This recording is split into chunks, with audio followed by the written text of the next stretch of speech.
చూపులో ఎంత తీపని తెలియలేదు మునుపు. ఎదురు చూడని ఇంత హాయిని మరిచిపోదు మనసు. ఒదిగి ఉండి నీ వాకిటిలో బదులు కోరి నే నిలుచున్నా.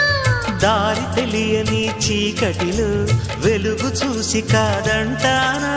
ఊరించి ఇది ఏ మాసం? ప్రేమించే ప్రతి గుండెను అందెల సందడి చేసే హేమంతం ఇది. మన సొంతం అయినది. కిలకిల నవ్వే కోయిల కోసం వచ్చింది మధుమాసం.